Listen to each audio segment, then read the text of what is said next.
Real. Hello, everyone. Welcome. This is our inaugural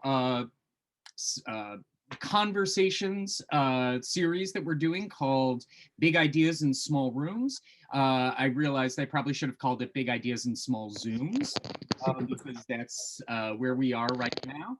But what I'm going to ask is for everybody to make sure that your microphone and your camera are off, if you could, please. And if you have any questions, leave them in the chat.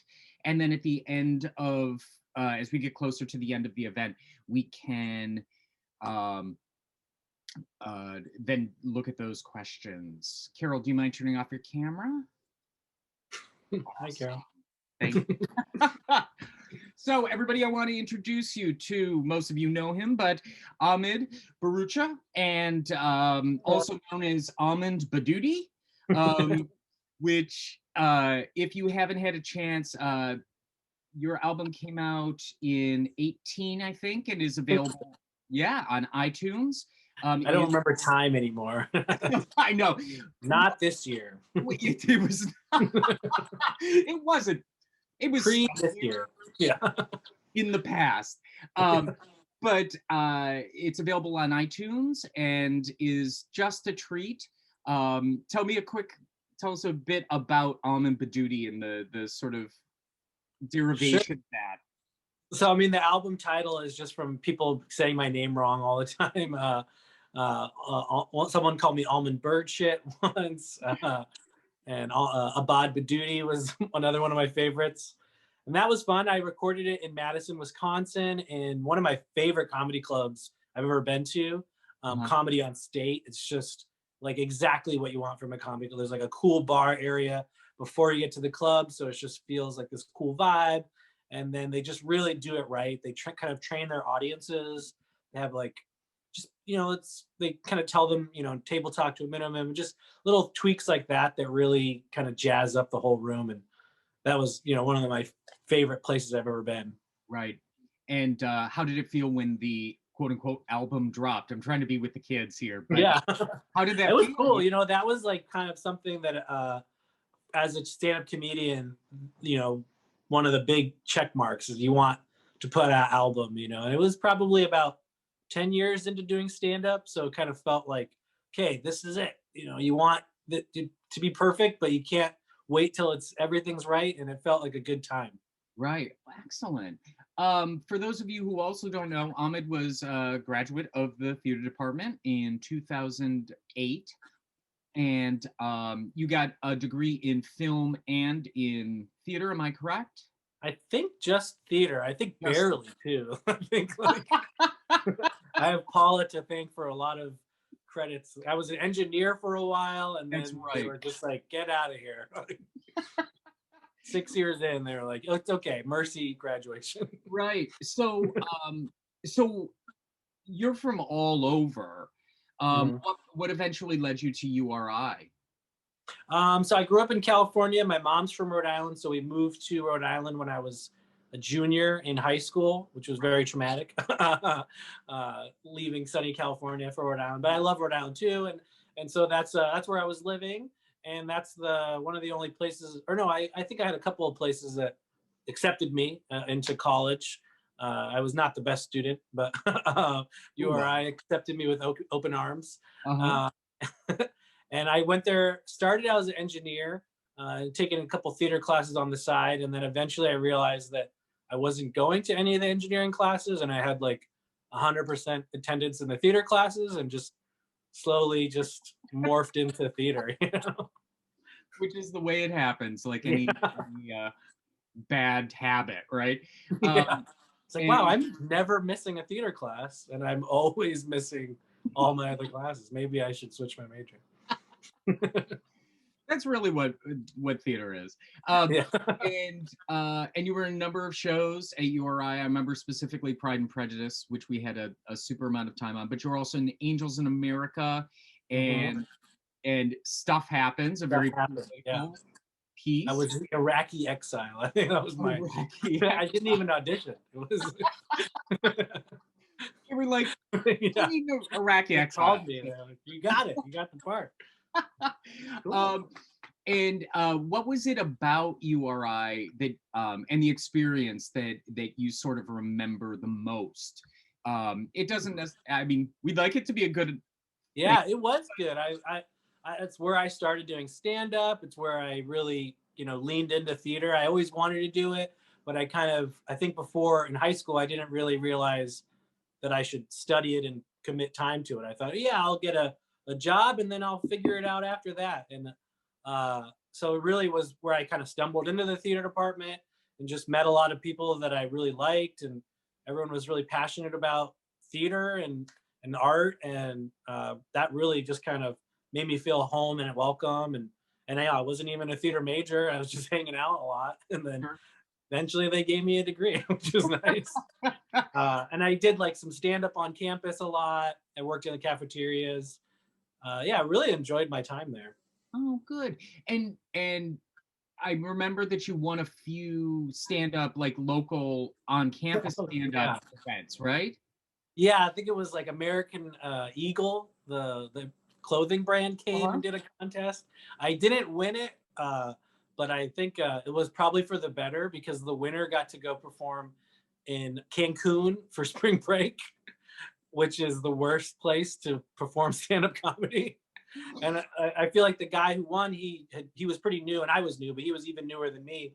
And it was like they fed him to the wolves because it's MTV, everyone's like half naked dancing, and then he comes out, he's a tiny little speck, and he's like, "Hey, what's up with?" And they're like, "Woo, party time!" Like beach balls going. I remember watching it and being like, "Oh, I would not have done well there." Thank goodness. Yeah. But you were also working at Stitches, weren't you, while you were in school? Yeah, that is where I started doing stand-up. Not many people that you knew Stitches. Yeah. Very. For those of you who don't know, Stitches used to be a comedy club at the Providence Place Mall. Where all comedy clubs should be.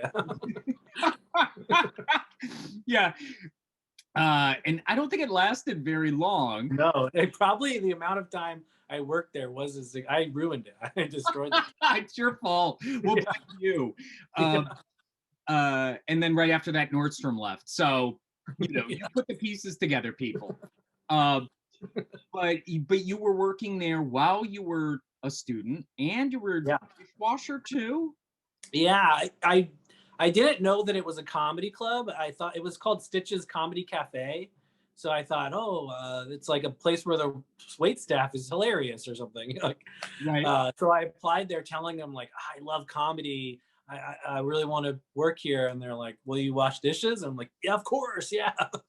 So I just worked there for a year before I got the courage to jump on stage. And that was also about the time I was taking acting classes. And it was kind of where I just realized that's all I wanted to do was theater and comedy and forget engineering. And I didn't care about anything else.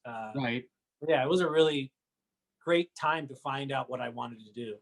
Right. And how did that prepare? I mean, certainly the dishwashing, I don't think probably prepared you so much for comedy. No, it did. It did. Dealing with lots of material. But how did that kind of,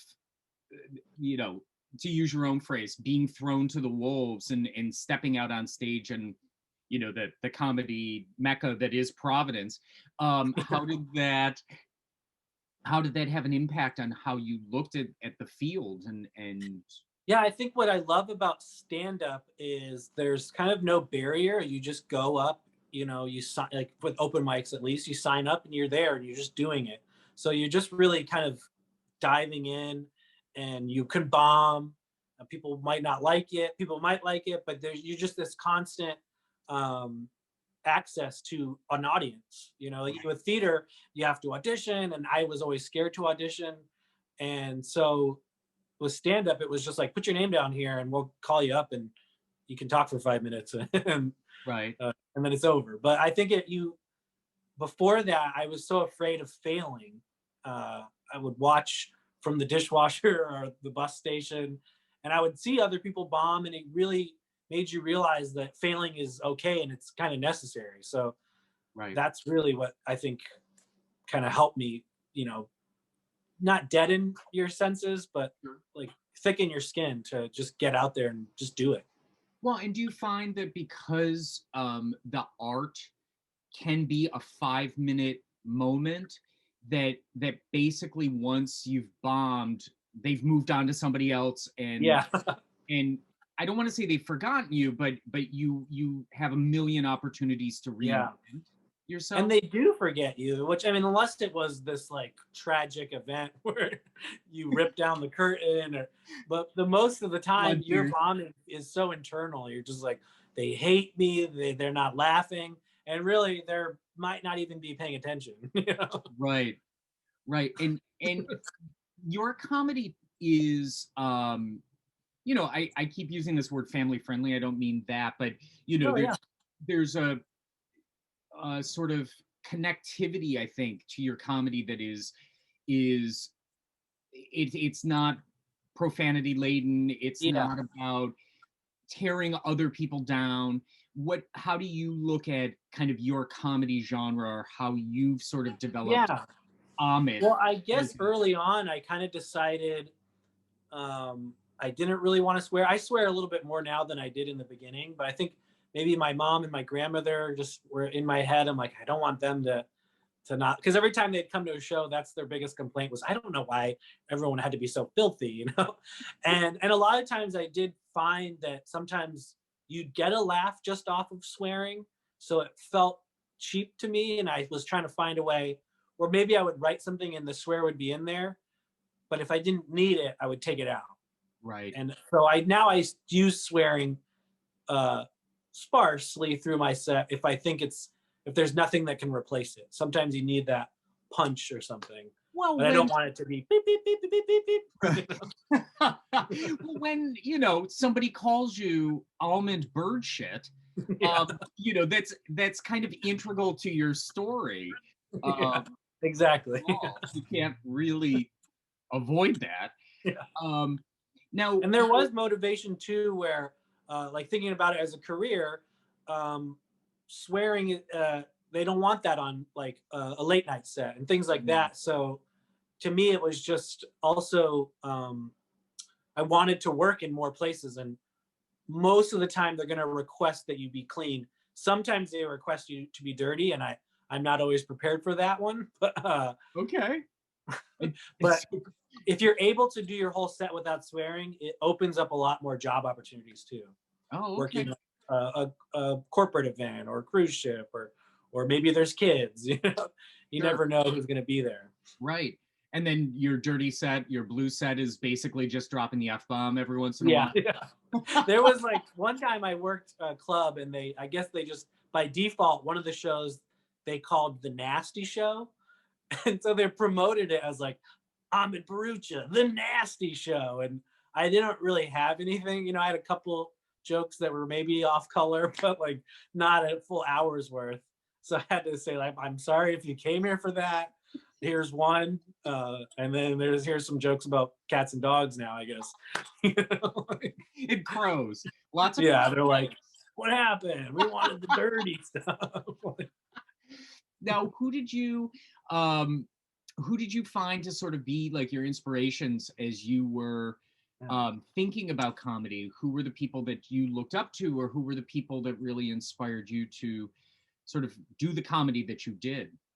So many, like I could name forever, but I think like one of my earlier memories is my mom. We would watch I Love Lucy together. So just the reruns of that, and it was just so funny. And I think my mom's whole family, like, they're Irish, so that was like part of being Irish, was being funny, and just being at like any family event was like, okay, who's going to be the person to tell the funny story, or everyone's always trying to just make each other laugh. And then as for stand-up, I think there was I don't know if it's still there, but there was a little video store on the way to URI from from Narragansett. It was like some just tiny, it might still be there, but I would just go through the comedy albums and just take them all to my little house on the beach. And I think like Chris Rock was a huge influence of mine, because he did talk about politics, and I just really liked that ability to make people laugh, but also talk about like what's going on in the world. Mhm. Dave Chappelle was really big at the time too, and he was huge for me. Pryor, Seinfeld, and like Dangerfield, Mitch Hedberg. I think he came to URI. He was Yeah. one of the first times I saw a comedian, and it was, that was really cool to watch him come. And he would do some of the jokes from the albums, but he was reading from his book, and I was just like, wow, like you can just. He was making us laugh by just reading a thought. It wasn't even finished yet. And you're like, that was so great. Right. And opened up the idea of what comedy could be, you know, Yeah. because I think part of the new comedy world is I don't want to say finding your niche, but having kind of a different perspective on how comedy is told. I think of people like Tig Notaro, who Yeah. I find incredibly interesting, like or He's even amazing. yeah, you think about Nanette or Yeah. oh, I'm blanking. Sorry. What is her name? Who did Nanette? I can't think of it right now. I'm sorry, but Yeah. but I can't think of either. the, But she the was amazing. Yeah. yeah, Everyone has to bring something new or unique to be there, or else why are you there? right. And and I grew up in a pretty healthy, I guess you want to say, Irish family as well, and I know that that is part of that world. You know that the zingers and the cleverness, but a lot of your comedy also really focuses on the Pakistani side of your family, Yeah. which tends to be very unintentionally Yeah. humorous. Am I right? Yes, absolutely. For sure. I think I always kind of my mom also took the credit for the humor. And I think it took for me a while to realize that my dad is also very funny. Uh, Most of the time unintentionally, Yeah, but also he is always joking around. It's kind of corny and it's a little different than the Irish side, but he was always kind of given like a, oh, what about this? Or, like, and we were always like, Dad, stop trying to be funny, but I think, he's such a big character, and he's so, I think maybe coming from countries where, danger was a lot like prevalent. So yeah. he kind of kept that throughout our whole childhood, was that watch out, like stuff's gonna happen. Like there's gonna be stampedes or Sure. like And when did he emigrate to the U.S.?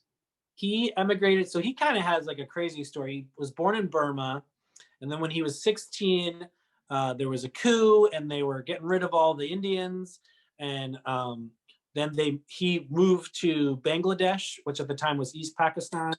And then about 2 years into there was a civil war, I think, happening. So then he went to Pakistan for 2 more years, and then for college he came to Santa Barbara, California, and that's where I was born. So that he met my mom there, and so he was, I think, 21 about when he came to America. So that would be probably 72 Oh, in the okay. 70s. All his pictures are him in bell bottoms and like sideburns. That's awesome. Yeah. That's awesome. And and with comedy right now, I mean, certainly there is that narrative, but there is also a huge transition of comedy, that people are known to be comedians, but also have other forms of, I guess you could say, entertainment. I had sort of written down, all of the um, Southeast Asian actors Yeah. and comedians that I knew, like Kumail. Telling and Kumal Nanjiani, sorry, who I think is incredible, So funny. very very funny. But um, how does that sort of having to now be an entertainment enterprise change Yeah. the face of comedy?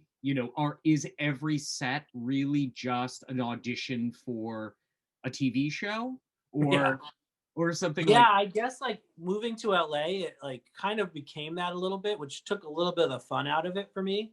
Like I prefer going to into a room full of people that I don't know, and just doing what I want to do. But when you're in LA, you are kind of like, who's that guy? Is that guy gonna, or was this person gonna put me on that? Or is that an agent or whatever, you know? So there, it did shift this element of like, okay, I'm not just doing jokes.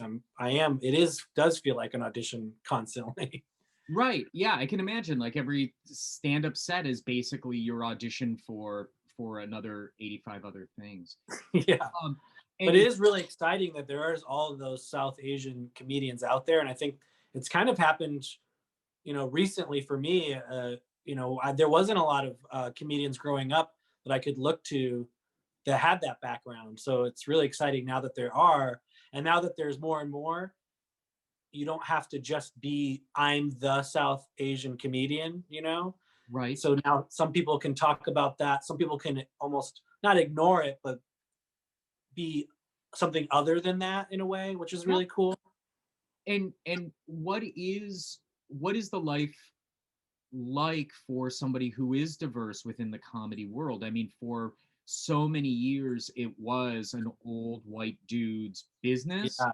Yeah. and um, and now it does seem to be pretty diverse and accepting in its diversity, but maybe that's just our perspective. Me listening Yeah. I Curious think, XM. there's still probably a ways to go. And like for me, I think sometimes it's cool when they want like diversity, but sometimes when they're looking for diversity, they you're supposed to kind of represent that diversity in a way where Mm, you're playing that diversity.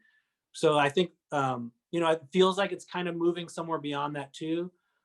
We almost have to, like, when you're like the first South Asian comedian, you have to tell everyone what it's like to be South Asian, which is what kind of all comedy is talking about your background and talking about where you're from. But then it's also, you want to also be able to move beyond that. Like for auditioning, like I would come in and it was like they wanted me to be the tech guy, and so there's more parts for you, but there's still kind of, you're still having this label on you. So I think we're in this kind of really exciting transition, but yeah. there it still is like you're still fitting a little box, like, oh, we need some diversity. Will you be diverse for us? So there's Right. still the pressure being put on it. Or like I'll go in and my name's Ahmed, but I don't look like what they're maybe looking for. I'm not all the way brown. So it's a lot of times casting directors will kind of look up and be like, oh, okay. You know, we're looking for, like, they want the credit to be diverse, and me, Yeah. it's like, you got to kind of wait till the credits to know, oh, he's diverse, that Right. guy. Right. Well, and certainly, since the mid 80s, we saw a huge rise in African American community Yeah. and comedy being synonymous when you think about, Eddie Murphy, and then Yeah. that starting to build. And but even, people like Flip Wilson, which is well beyond everybody's Yeah. uh, memory here, but there was a connection there. How do you find that there are holes that still aren't explored? I did mention Tig Notaro, and she is always speaking about the LGBT community, and but do you find that there are still places where that could diversify even more? Yeah, I think so. And I kind of, I think it'll probably always be expanding. And, every generation is probably going to face a new, because I think the way that the industry works is it does need you to fit in a little box, so maybe now there's more boxes, but those boxes won't always represent everyone, and you're always going to be looking for a new, unique perspective. So that's exciting, but they're not always exactly ready for that new thing. They're like, wait, we thought you're going to be this little box we need, like, Right. And what was the response of the Black Lives Matter movement and the sort of political movements that have happened? Um, they've been happening for a while, but more recently brought to light. Was there a reverberation within the comedy world? Was there a reverberation? I mean, we certainly see the entertainment yeah. world challenges there, but we probably don't know as much about. Yeah, I mean, being in LA, I think it's kind of almost at the forefront of a lot of that. Like one of the cool things was people here seem to make more of an effort to make sure that their lineups are diverse. Not everyone, but it feels like a community-based movement of like, oh, hey, let's try to not just have a lineup of all white dudes, or let's try to switch it up. So that's really cool. I think, and it seems to be kind of spreading throughout other comedy communities. But I think I'm in my bubble in LA where it's like, oh, we fixed it, or like we're working on it. Sure. And there's backlashes too, or I think people are like, hey, why don't we have to, there's no room for me now, and I think everyone's always going to kind of push and pull on where we have enough representation, and not like just doing a token like, oh, we gave you a spot, it's over. Right. Well, in theater, we had a big call to action that basically asked everybody to reevaluate kind of the entirety of how we not only produced, but also sort of organizationally how we looked at it. Did you see similar themes within the comedy community too? Like, the comedy clubs needed to be sort of reevaluated as well, or was it more insular, I guess you could say? I think it seems to be everywhere. I think learning just kind of, it's hard to change that like perspective of making space for people. I think sometimes when you're doing all these plays and stuff, you might not think like, oh, there isn't a part for this person, and so then maybe there's not a lot of people that are coming to the theater department because they don't maybe see those parts for themselves. So that's kind of a self-fulfilling thing where it's like sometimes I think people in LA, they would be like, oh, well, there's all these dudes at these open mics. There isn't a lot of women, but part of it was because it doesn't feel like a safe place for them in a way. So I think everyone's kind of learning that it's not just like, oh, I'll put a woman or a minority or something on the show and it's fixed. The clubs are learning that, I think, but then the audiences also have to learn that too, because I think sometimes, especially in comedy, like there's always this discussion on like, oh, are women funny? And it's like, it's not fair that like one woman comic kind of represents all women. It's like, well, I don't think she's funny, so women aren't funny. Whereas like there's all these male comedians that you don't think are funny, but you don't draw that conclusion. You're like, that guy's not funny. Men are not funny, Right.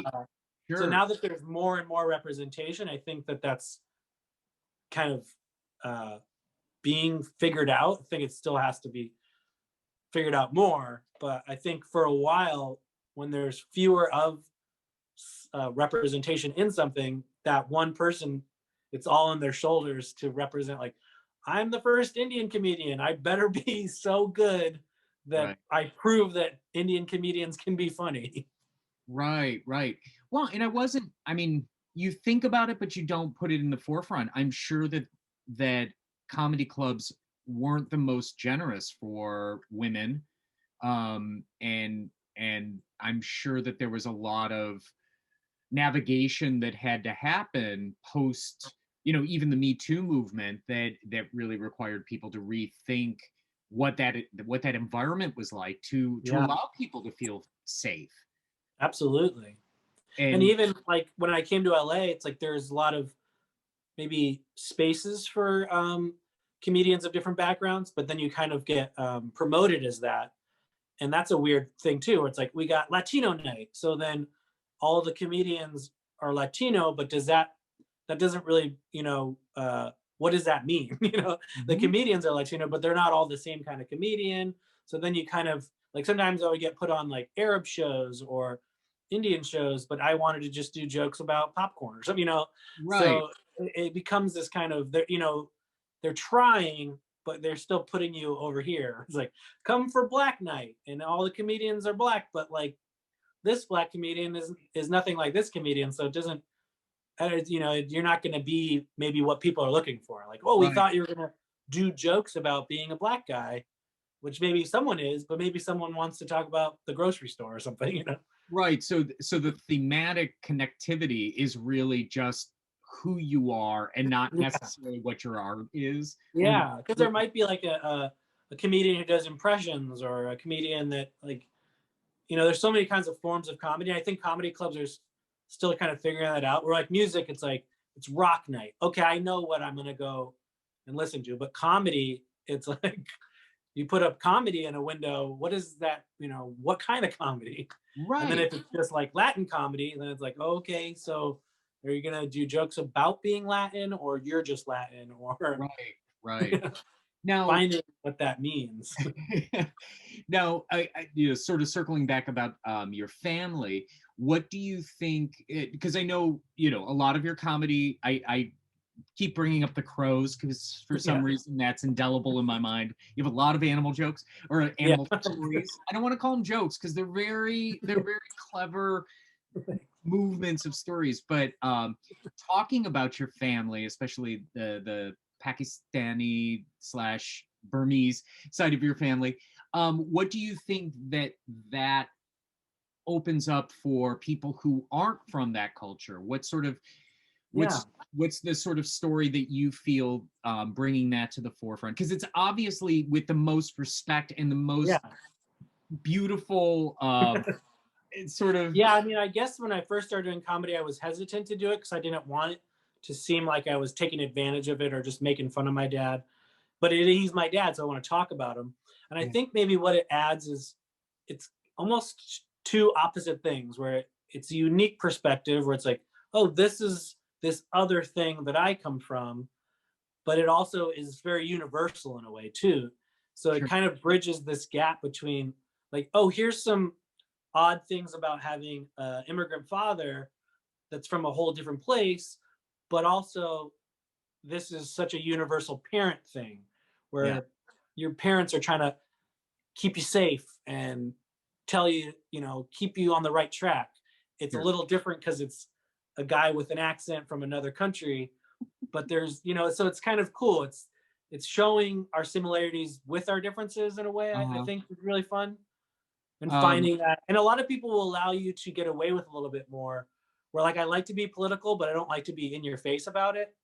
And so because I have this background, I can talk about that stuff. And I think people like in the middle of the country give me a pass on that topic a little bit. Like, oh, my dad was a refugee when he was younger, and I can talk about it without, I think, people tightening up and going, oh, don't talk about this. Sure. Because you have that perspective, and they're more willing to hear it from you than from someone who doesn't come from that background, which is kind of cool. It's like a backdoor into being political a little bit. You're like, hey, this is where I come from, and I'm now you can't get too mad at me when I defend it. Yeah, no, that's great. That's fantastic. I grew up with my best friend was Indian, and his parents were just the sweetest people. And there's some of the stories that you were telling, especially the one about because I have always loved Indian music, but then you were talking about the video channel and the column. And and for those of you who don't know what I'm talking about, it's a teaser, so you have to go watch it. But I remember watching movies and being like, why are there all these columns that seem to be defeating everybody every step of the way? Yeah, I would always watch those at my uncle's house. I'm like, what is this? Why is every video the same thing? Oh, that's crazy. Now, so sort of again going back, what do you when you first of all, what was the turning point in your career where you said, this is what I'm going to do, this is what I want to do, and this is I'm going all forward on this? Where was it? I think that was. I feel like there was a lot of little ones, like even right after college, it was just like, all I want to do now is stand-up comedy and find a way to survive. I lived with my parents for a while and trying to find how to make it work with money, working in restaurants still, working at Bank of America in a call center, saving up, and then moving to LA, I think is probably where it really, I was probably 7 years into stand-up at that point. And that's where it kind of clicked, where it was where there was actual jobs, I think, we're in Rhode Island with stand-up, you could work kind of the local scene, but you're not going to make a lot of money. You could kind of maybe figure out how to do the road, but it's still not going to. But in LA, there was like everyone was. It was like you were going to work, and it felt like people took it more seriously. Like, okay, yeah, here's our job. Your job is to get this, and I got like a commercial and like some stand-up gigs and stuff like that. And that's really where it felt like, okay, I can buy food with the money I'm making, and pay my rent with just finding enough little gigs here and there. And it just kind of gave me the confidence to, I think, lean in and quit my day jobs. And, I got day jobs again at some point and quit them again, but like just finding like, enough little pillars to feel like I could jump from one to the other. Right. And with that, when did what was that day job that you quit, that you kind of woke up that morning and said, I'm quitting today because I'm ready? What was the feeling? I was working at Sprinkles Cupcakes in the phone room. I would take orders for like all over the country of just gourmet cupcakes. Not a fun job. People are angry about their decorations and things like that. Like, it's my birthday, where's my cupcakes? And you're like, sorry, I'm so sorry. And I think I had just gotten in a commercial or some kind of gig where I was like, oh, I have a little bit of money coming. I'm just gonna quit, and when that money runs out, something else will have come up, and it kind of worked like that for a while. And I think at one point I started Ubering just to, again, find a little bit of money in between when things were drying up a little bit, and just fill the gaps in. And so, yeah, that Sprinkles job and the Uber job were those two that just kind of helped me like jump into the ocean. Right. What was kind of your last day job? Was it Sprinkles and Uber, or was it? Yeah, Sprinkles and Uber. I'd say like Sprinkles, and then I think I lasted for about a year or two, and then Ubered for like on and off for another year, and then that was a while ago. So, and then maybe now I'm on unemployment. Who isn't? Yeah.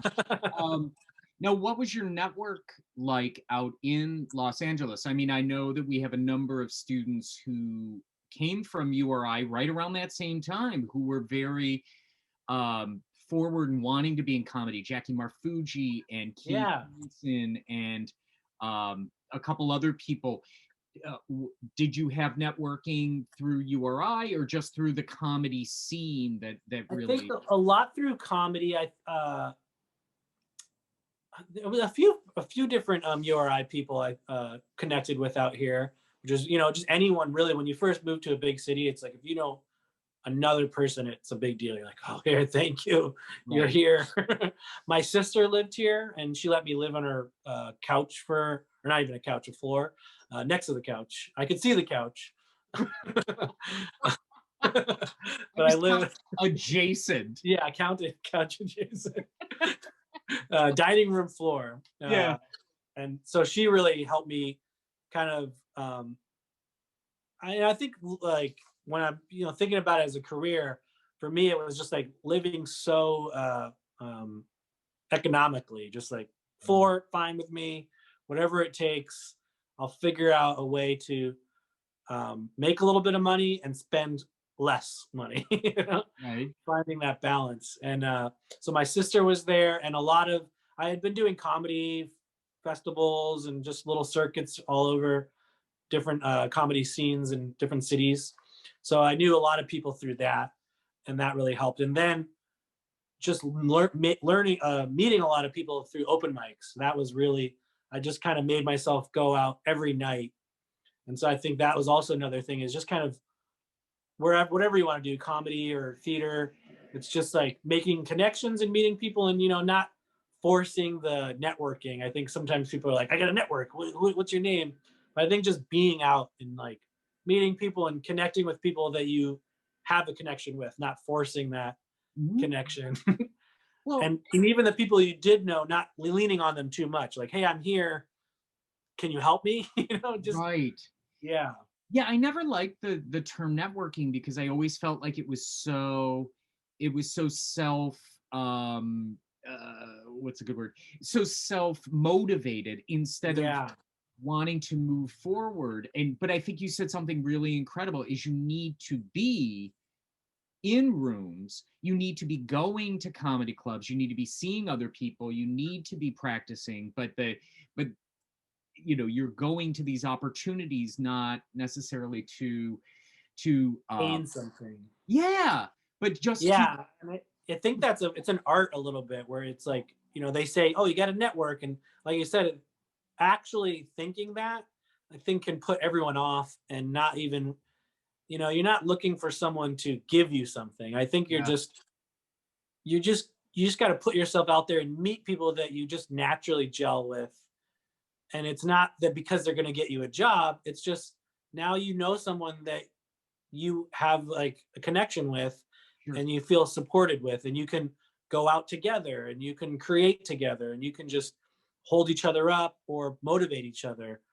And so I think it's really hard I think for some people who are like, I'm supposed to go out and network, I think sometimes it's because there's this pressure of coming away with something like, oh, I got this person's number, or that person can get me a job, where it's just, no, just get out there and meet people and find friends that become a support system, not supporting you financially or Right. finding you jobs, but just morally. I think, like, because it's a lonely place sometimes, everyone's kind of cutthroat, everyone's trying to survive. So finding those people that make you feel safe and make you feel comfortable, Yeah, those are what I think are really important to find in your network, not necessarily like, oh, that person's a casting agent, or this right. person has a show and I can get on their show. It's just, I like that person and they are creative too. And we both want to create and we both want to be here. Right. And if the networking overtakes the art, like if you're just being active in the pursuit instead Yeah. of developing and creating, then I mean, for me at least, it's like, well, then you don't have anything to give. Once you get Yeah. that opportunity, what do you then have to give? Nothing, because you haven't worked on it. Yeah. And you Um, can really feel, I think, when people are trying to network, you can just feel this, like, especially in LA, it's a place where everyone's trying to network. And, you'll be at like a party or something, or just at a comedy club, and, someone's talking to you, but they're kind of looking, oh, okay, yeah, cool. What do you do? Just yeah. that, I think, it's hard. It's a balance, I think, it's like, for your profession, you got to get out there, you got to know people, but don't expect this like receipt back. Like, Right. Yeah, Tony always calls it the smell of desperation. Like you walk yeah, into the room and you can just smell this the ickiness of it all. yeah, Um Now, again, for those of you who don't fully know, Ahmed has had so many, those benchmarks for a comedian that one would say, "Oh, you made it, you made it, you made it, you made it." You have your album, you have been on Conan O'Brien, you've been on Late Night with Stephen Colbert, you have a TV series on now, which we're going to talk about because I watched that thing and it's cuckoo nuts. yeah, I mean, I know I'm not the demographic. It starts at yeah, 12:30 at night, yeah, but but really charming. We have to talk about your hair at one point. But you're looking at these things, these what everybody would say are the moments. But I'm sure even, you could say to yourself, yeah, I've made it. I've made it. But what was the first time that you allowed yourself to be like, hey, I made it. I made it. Like, yeah. Yeah, I think like part of it to me is defining what that means, and I yeah. think it means something so different to each person. Hmm. Because I think when you're like a young like person in theater, or you just kind of have this vague sense of like, oh, like either it's fame or it's like a credit, or like, oh, I was on this show, or and really I think it's, for me eventually it was just being able to do my art without feeling like I was gonna die, like not eat Right. or need to get a job. So I think maybe like that Conan could have been that first point where it was like, oh, now even if I don't get anything further, when I'm an old man, I can be like, I was on Conan, I did that thing, But I think also even before that, there was a comedy club owner in Boston that really kind of put it in perspective to me. It's like finding what you want is so important, because I think we're all kind of just trying to get ahead sometimes and get that next job, or seeing what other people are getting, like, oh, they got that part, or they got that gig, and taking that out of it, just saying like, oh, what do I want out of this? And I think that's really when I felt like I made it, was when I was on my path to get the things that I wanted, whether it was just enough money to pay my rent, a little TV credit to say like, look, it wasn't all worth nothing or something. I think especially in LA, where there is so much success and so many people, like people I know on billboards and their faces are here, it's easy to kind of feel like, you get that Conan, but you get $800 from it, and then that's not going to pay your rent. No, but it's still, I mean, I don't want to say that all my life I've sort of, kind of, when you were talking about your mom getting upset about swearing, but I think about, these are opportunities that my parents would be proud of. Like, they see my face on this thing, and I'm like, that to me is important. And I know it's not the same for everybody, but I know in comedy, I'm sure in comedy, that there is this like, I have to do this next thing, and I have to do this next thing, and the only way I can be successful within the community is if I'm doing this stuff, Yeah, and I think those things can they feel really great in the moment, but they'll fade. I think, like, even doing a Conan or a Colbert, like, they feel great, but then a certain amount of time later, you're like, well, now what? What else? And for me, like, when I was going to school at URI, one summer I moved to New York and worked at the Comedy Cellar, which is like the best comedy club in the country. And Dave Attell was there a lot, and he seemed pretty sad, and he seemed kind of down. And it kind of early on made it clear for me that there wasn't a certain benchmark that was going to make you feel like you did it. Because I would see him, and he seemed sad, but he had everything I could ever imagine wanting. So kind of early on realizing, at least for any artist, that just being able to do it at any level, that is making it. I think that is everyone's level. You don't want to lose your drive and not try hard to get to the next thing, but you also need to find, while you're like, the theater department, that to me is some of the most fun I've ever had. So that's making it, like, oh, I was with friends and we saw shows and we were in shows and we put on makeup and we got costumes, and that is, there's nothing ever going to be better than that. So like, being able to enjoy those moments, to me, is what making it is. It's not necessarily like, it's cool that I'm on a TV show, but that's going to end at some point, and I'll need money. But doing it, just being in the middle of it and soaking that in, that's truly making it to me. Right. Well, and the thing about TV, and even with Colbert and with Conan, they're forever.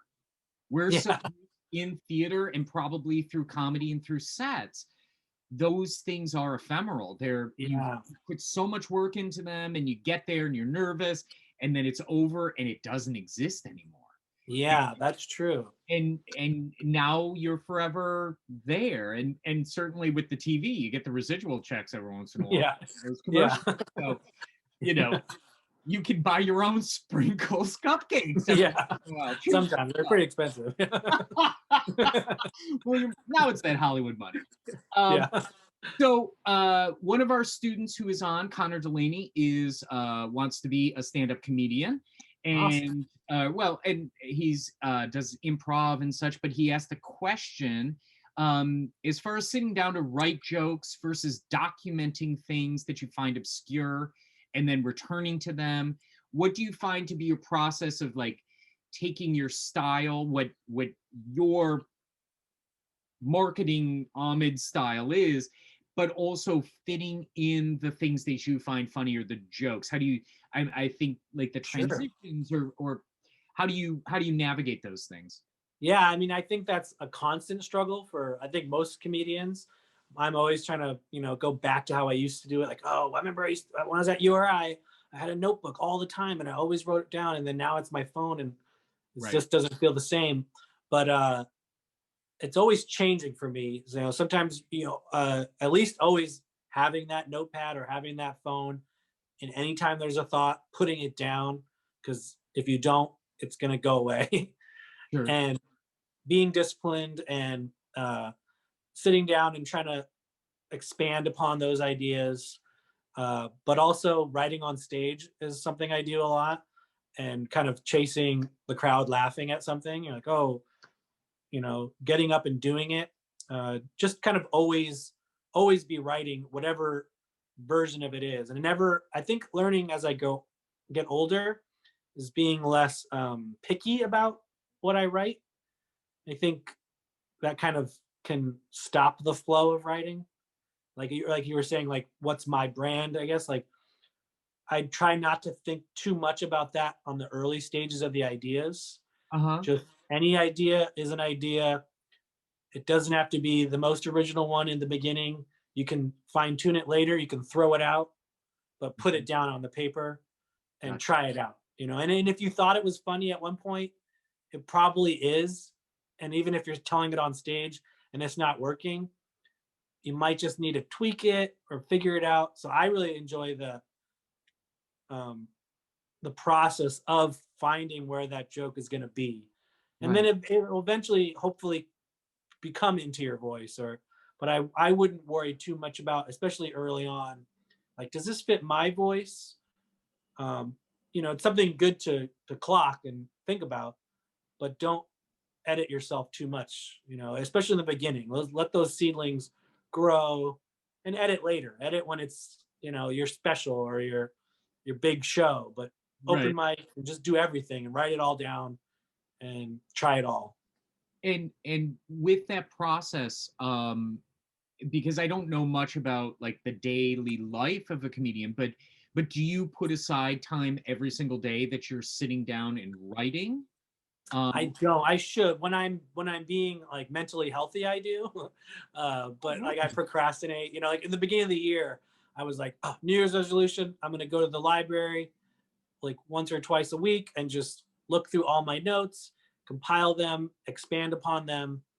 Uh, so I think when I'm at my most motivated, I do, and that's always great. And I think to take the pressure off in those settings, because I think sometimes as a stand-up, you can sit there and force yourself, and it's never right. You're like, I'm writing, but nothing's funny.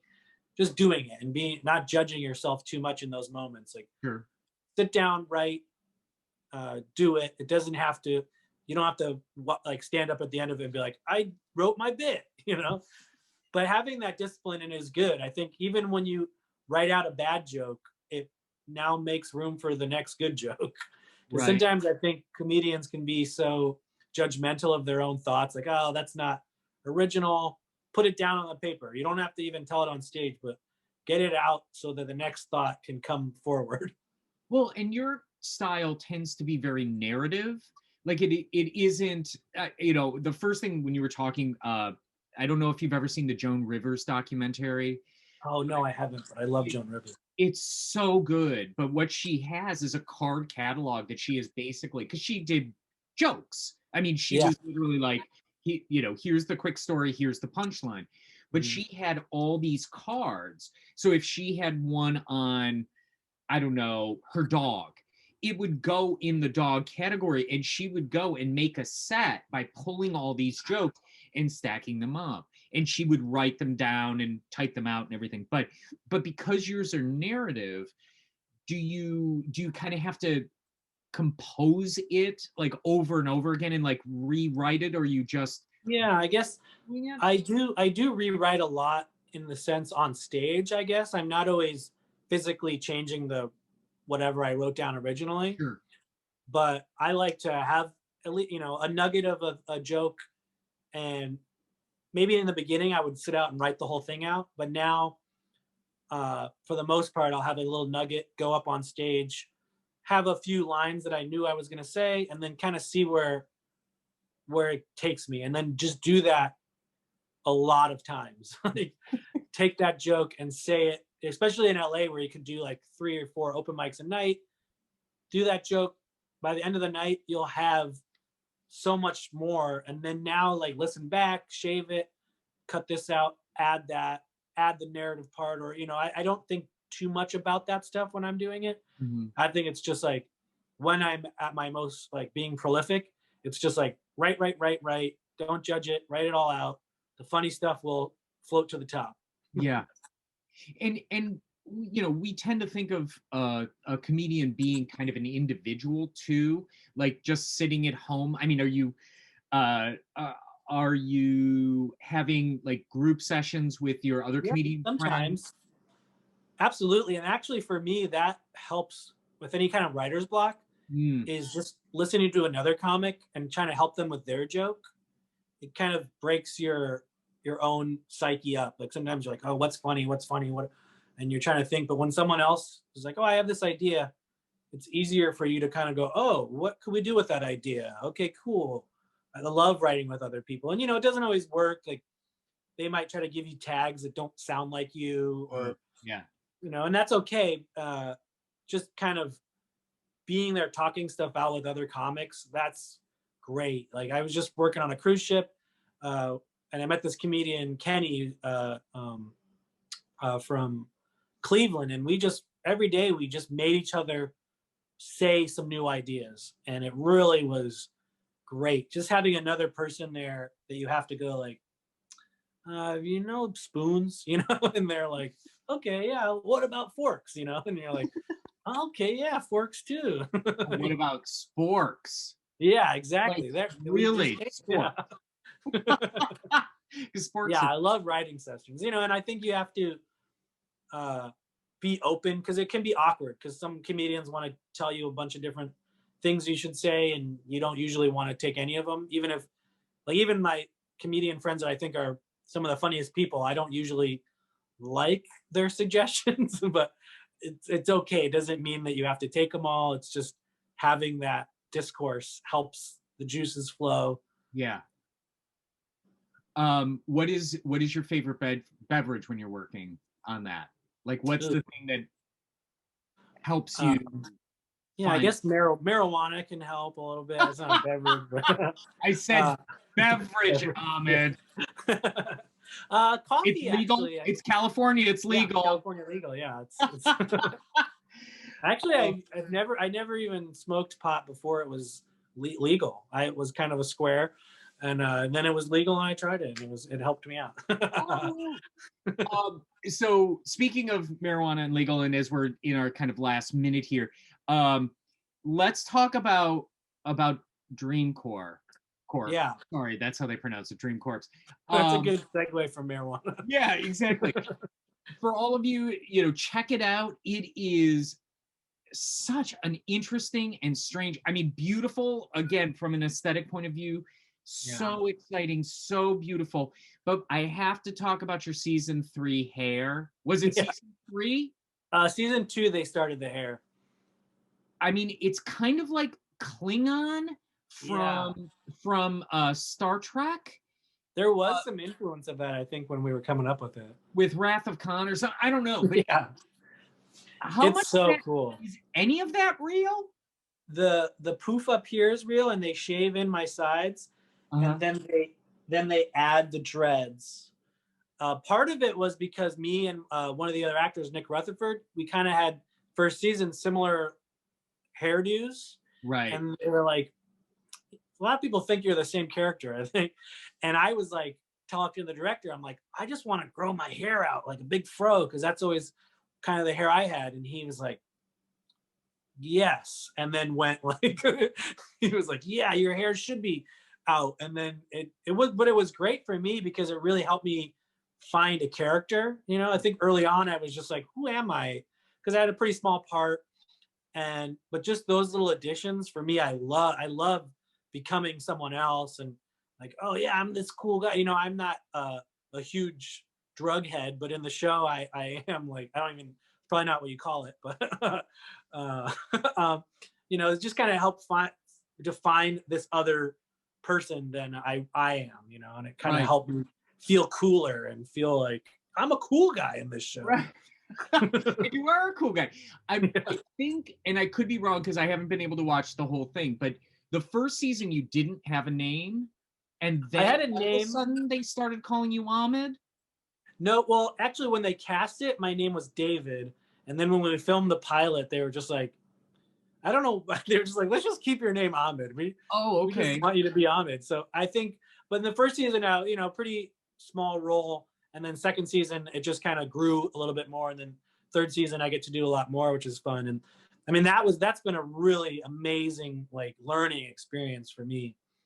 Like I was so nervous in the beginning. They were like, "Oh, you're the improv guy," because I had met the director on a commercial and I improv'd a couple things, and they were like, "Wow, that was cool." And so they brought me in. They didn't really give me a lot of lines in the first season, but they were like, "You're going to improv a lot of stuff." But you know, it's so different than stand up or improv or theater because everyone's filming and they need to know what you're going to say, right, or that you're going to say anything. So there's not always a lot of room to just go like, "Oh, well, what about this?" You know? Right. And I really had to learn when to improv and like saving the improv a lot, I think was what I learned. Yeah. Like the first few takes, most of the time the camera was going to be fuzzy. And so if you improved in the middle of a weird camera motion, no one even saw it. And they were like, "Stop doing whatever you're doing. We're trying to do this." Right. So I would kind of now, second season, wait till they had everything in. Good take was taken. And then maybe that next take, I'll be like, "What about this?" And they're like, "Oh, cool." So just kind of finding those places where on set there was room to, and even knowing the cameramen, letting them know who I was. And yeah, they'd click over to me sometimes when they knew I would maybe do something. And I'm assuming you've met Stephen Merchant. Am I correct? Yeah, he doesn't usually come to set because he's just the voice of the robot. Right. But he comes every once in a while, and he's so nice and so funny. The tallest person in the world, isn't he? Yeah, he's like very tall, very skinny. Yeah, he's like 6'8". I mean, yeah, he's always like ducking in to get into it. Like, it's like all I know him of is just hello. And is there talk of a new season of it? Because I know you just started your fifth season. Third season. That's airing right now. It's never really that clear until we know for sure. Like usually we find out while it's airing, but because of COVID and everything, I'm not sure. I'd hope so, and I think the network's really happy with the show, which is cool. Yeah. But the cool part about Adult Swim is that they're so hands off, but that also kind of sucks, you know. Yeah. They're like, "Whatever, we'll do it," and you're like, "But can you tell us today?" You know, like, they're like, "You're fine, we'll do it eventually," because each season has been over years apart. You know, sure. It's been like 3 seasons have been like 6 years of my life in a way. Right. Well, there was like a little bit of a pause, like 2 years of a pause in between, and then it's started to pick up. Well, the animation takes forever, so when we film it, by the time it comes out, it's like over a year later. When it like I filmed this, I don't even remember when this 2 years ago. I think almost by this point. And we do have to wrap up soon, but sort of tying into that, what are the challenges with comedy in this pandemic age? I mean, a lot. Everything you have mentioned has really been, you know, being in those comedy clubs and being active, and though they're doing some filming, I'm sure it's more difficult. But do digital forms offer any opportunity that you didn't see before, or has it become just the norm? Yeah, I mean, I guess I probably haven't been as active as I should be. I'm kind of went into dad mode during the pandemic. But just so you know, everybody, Ahmed has a 4-year-old son, Walter. 3-year-old, cute as a biscuit, just the most adorable thing. If you follow him on Facebook, there are all sorts of great Walter stories. Yeah, he's really been keeping me sane during all this. Sure. But I think, you know, with Zoom, it is so hard for stand up because stand up is so much, in theater too, is so much about like feeling the people in the room and kind of like thriving off of that. So that's been a challenge, but it's also been a great lesson, I think, in being okay with those silences, like just knowing that, hey, someone's gotta, maybe someone's laughing, maybe they're not, I gotta keep going no matter what, you know. Sure. So that's been a great like exercise in comedy for me. But I think it's also a good lesson in just adapting. A lot of my comedy friends, they'll put out a video instead, they'll just, you know, just moving with whatever you got, I think has been a great lesson for this time. So you're gonna start putting out videos, do a web series? Yeah, I should. I have a camera, and I mean, even just putting up stuff like this, like so much of the stand-up shows for me, like when I watch them, it's like it doesn't have what I like about stand-up is like the performance element, you know. Yeah. So when I'll do stand-up here, I'll push the camera back and run around and come pop out of the curtain, just try to keep the energy up, you know, because it's hard to capture that energy here, you know. Yeah, and we find that too. I mean, even just as a professor and having to Zoom lectures every once in a while, I had to film one, and I was just yelling into the void in my basement at like Yeah, 12:30 in the morning, talking about, you know, keton or something like that. I don't even remember what it was, but you're just it's dead, you know. You just feel it, and yeah, for some people it's there and they love it, and we have to adapt, I guess. yeah, exactly. I think adapting is a great thing to just have even without the pandemic, you know. Yeah. Well, and it's making people really forced to try new Yeah, things get creative. and get creative and have things in their back pocket, because these are skills that will go into the post-pandemic world, you know? Yes, absolutely. Well, Ahmed, thank you so much. This has been a treat. I feel um I don't know, I just feel so excited to see you, and I Oh, did me too. I'm so happy to be here. and we really appreciate it. Carol Peg said that you bring her so much joy ever since the napkin moments during Unbound. Oh, You in you bring Unbound? me joy too. I don't think I was in it. I think was that, what did I do in that? I think I might have just been watching it, I think. Oh, okay. Oh goodness. But thank you so much. We Thank really you guys. appreciate having here, Yeah. and thank you for taking time out of your schedule. This is really great. And Of course. we'll put this up so that you can, I don't know, add it to your resume, because this is like, Yeah. they see it like Conan leading to Colbert and then the URI interview. Yeah. Yeah. Right? Like, This will give me another, you know, just boost in my career. awesome. This will get the 4th season of Dream Corp. Maybe. Yeah. All online. Yeah. Awesome. Thank you very much, Ahmed. Everybody, thank you so much for coming, and enjoy your evening, and you have a good weekend, and we'll talk soon. And if you want to hang out for 2 seconds, Ahmed, we'll go from there. Oh, sure. It was napkin moment and Pride and Prejudice. Sorry. Oh, okay. Oh, yeah.